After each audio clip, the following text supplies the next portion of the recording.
Hello and welcome to our webinar.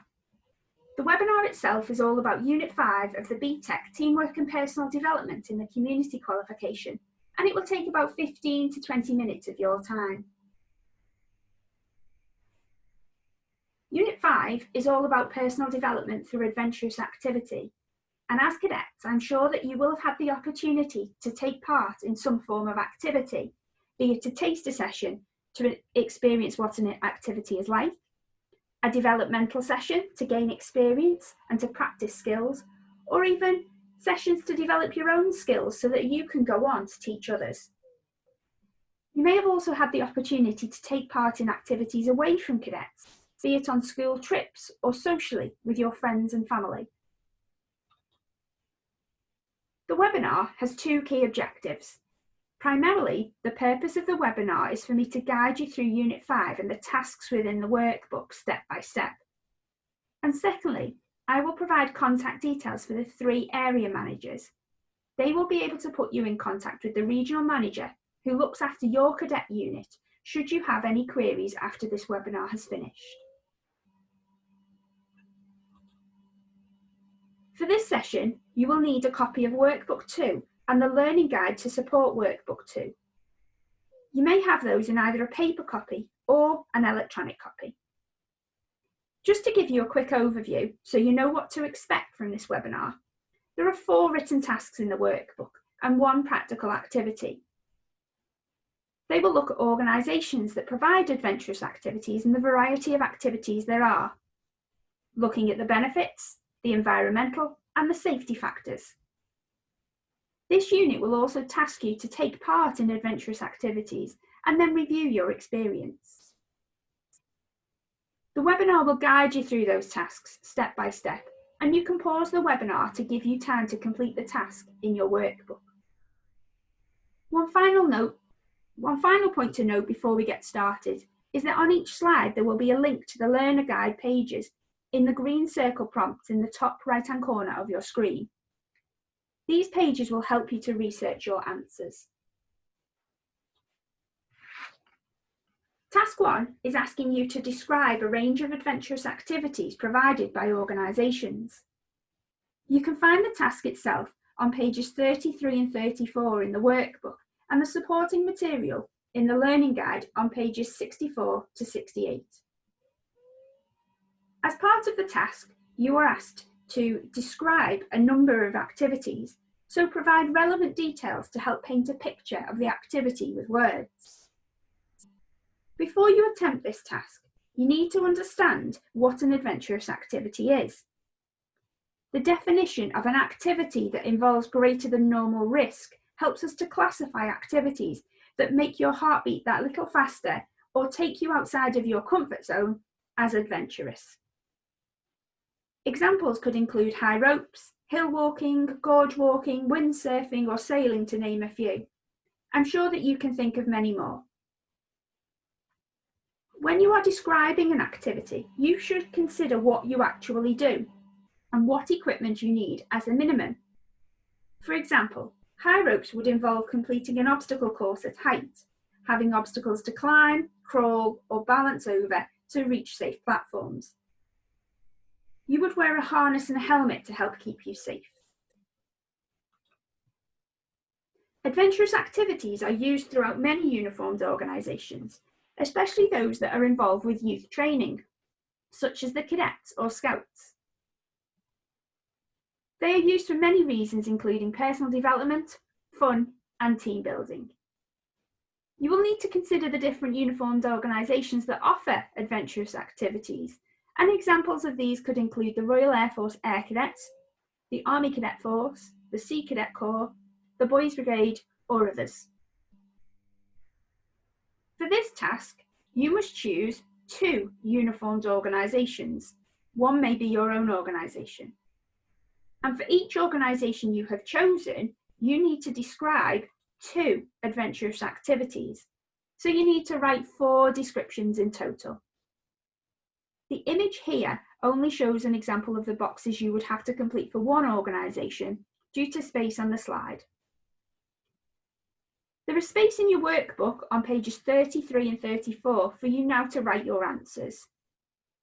One point to be aware of is that road marching and archery are not classed as an adventurous activity, so you should not describe these. Press pause now so that you can complete the task in your workbook.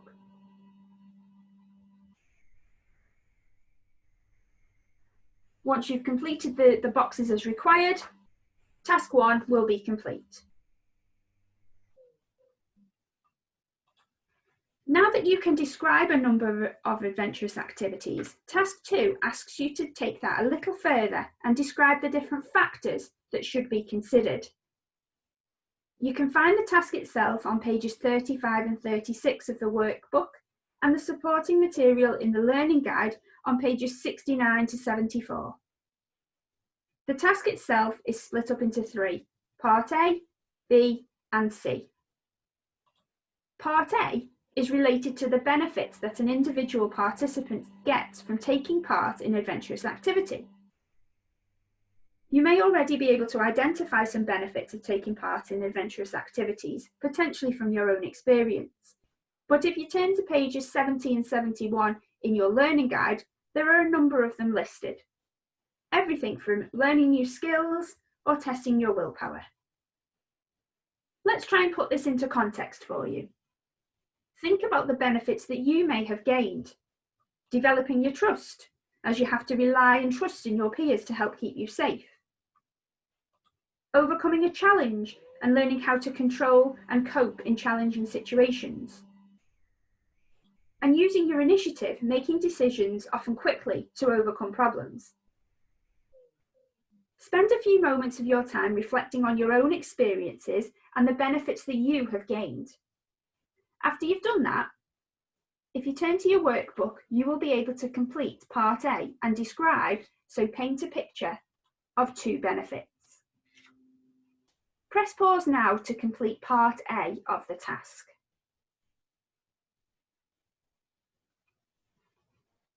Moving on to Part B now, you will need to think about the environmental factors that need to be considered when undertaking adventurous activities.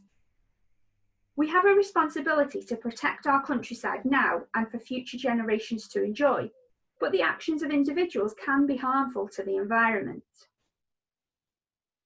Your training will have taught you how to reduce the impact of adventurous activities on the countryside, but if you didn't follow the rules and guidance, what harm could be caused?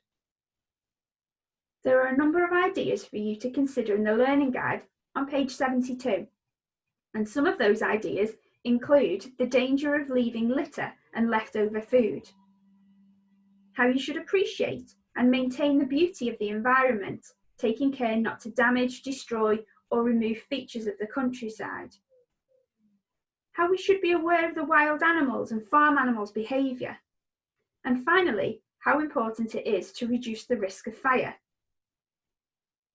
When you've read the learning guide and are ready to complete the task, turn to your workbook where you will be able to complete Part B to describe 2 environmental factors.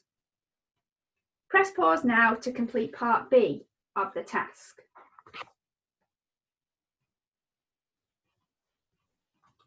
Moving on to the final part of this task, Part C asks you to consider the safety factors relating to adventurous activities. There are a number of ideas for you to consider in the learning guide on page 72, and some of those issues include risk assessment and working within the parameters of it, the importance of having first aid cover, and considerations need to be given to the suitability of the terrain and the people involved, and how they would need to be briefed about the emergency procedures that are in place. Once you've considered these points, you will be able to complete Part C in the workbook and describe 2 safety factors that will help to keep participants safe. Press pause now to complete Part C of the task. Once you have described the benefits of adventurous activities, which was Part A, the environmental factors that need to be considered, which was Part B, and the safety factors of adventurous activities in Part C, then Task 2 will be complete.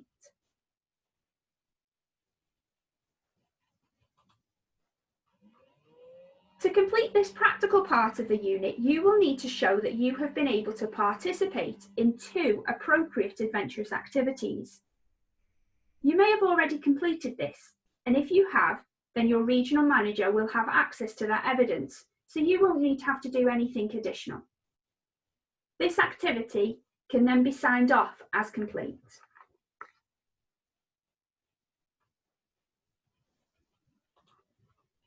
Moving on to task 3 now. You will need to review adventurous activities that you have undertaken. You can find the task itself on page 37 in the workbook and the supporting material in the learning guide on pages 76 to 78. The task asks you to review, so look back at 2 adventurous activities. It is important to note at this stage they must be adventurous and not sport or military related. The idea is that you can identify skills and techniques that you have learned or developed while taking part in these activities. The learning guide gives you some ideas. For example, adventurous activities may help you to develop your trust in others, extend your confidence, improve your teamwork, or being a little bit more specific, learn capsize drills or how to use a compass properly. For the task, you must choose 2 activities and describe the skills and techniques that you have learned or developed by taking part in that activity. The image here only shows an example of the boxes you would have to complete for one activity due to space on the slide. Press pause now so that you can complete the task in your workbook. Once you've completed the boxes as required, task 3 will be complete. Having now reviewed 2 adventurous activities, task 4, the final task, gives you the chance to review the involvement of uniformed organisations in a range of adventurous activities. You can find the task itself on pages 38 and 39 of the workbook and the supporting material in the learning guide on pages 78 to 80. Firstly, you need to choose one organisation. You then need to review their involvement in relation to adventurous activities, and you need to consider 3 points. What does the organisation provide? What are the benefits to the participant and/or the community? And finally, what are the benefits to the organisation? Every organisation will offer something different and therefore will have different benefits that can be considered in your answer. You will need to undertake a little research and then consider the 3 points that are listed. The task in the workbook will guide you through the detail required, asking you to detail the organisation and what they provide, the benefits to the participant and/or the community, and finally, the benefits to the organisation itself. Before you start the task, one point to remember is that the command verb for this question is to review, so you will need to explain any answers you write down in your workbook. Press pause now so you can complete the task. Once you've done that, task 4 will be complete and so will the whole unit. So finally, once you've completed the 4 tasks, your workbook will be ready to be submitted for marking. 2 final points from me regarding the workbook would be to, firstly, to double check your work and ensure that you have answered each question in full and as per the command verb before it is submitted.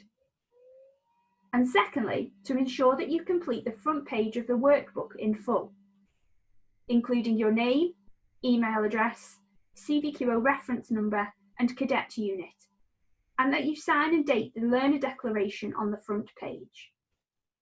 Having this information completed is key, as it will help us to process your workbook as quickly as possible once we receive it. If you are using an electronic workbook and will upload it to Moodle, the front cover may look slightly different, but the key elements on the front page must still be completed. If you find you have any additional questions following this webinar, then please don't worry. There are a number of regional managers that cover the country and your unit specifically. On the map here are the email addresses of Andy, Steve and Richard. They will be able to put you in contact with your own regional manager, who will be able to help you with any queries that you do have. I hope that this webinar has helped you a little more in understanding what is required for each task. Thank you for joining us and good luck with completing Unit 5.